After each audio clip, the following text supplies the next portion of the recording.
शंकर जी के मंदिर में बैठे हो, शिवालय में बैठे हो और जल चढ़ा रहे हो, कभी अकेले बैठे हो और भगवान शंकर का स्मरण कर रहे हो, श्री शिवाय नमस्तुभ्यम का जाप कर रहे हो, कभी एकांत में बैठे हो, भगवान का भजन कर रहे हो, स्मरण कर रहे हो, अपने दुख का स्मरण कर रहे हो कि मुझे ये तकलीफ आ गई है, भोलेनाथ आप मुझे संभाल लो। कभी तुम्हारी चित्त वृत्ति में एकांत में बैठकर ये विचार आए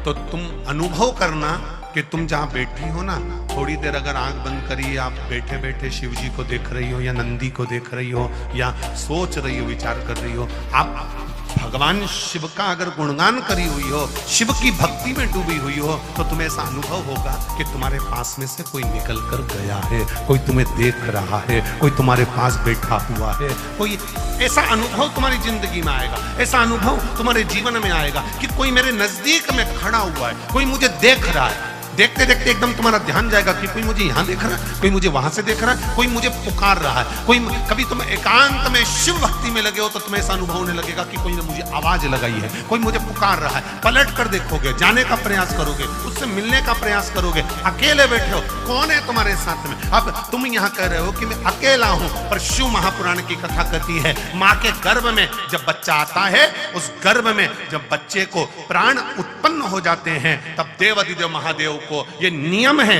यम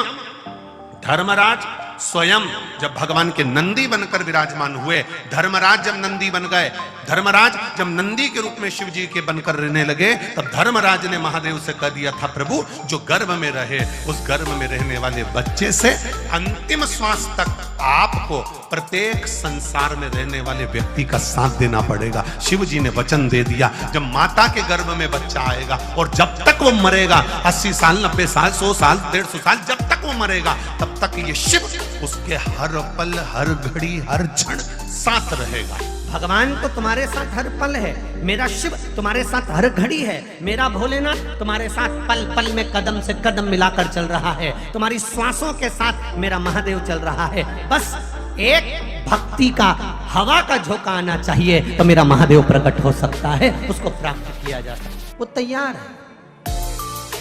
कहीं छुपा हुआ है, उस छुपे हुए मेरे देव अधिदेव महादेव को एक भक्ति के बल पर प्रकट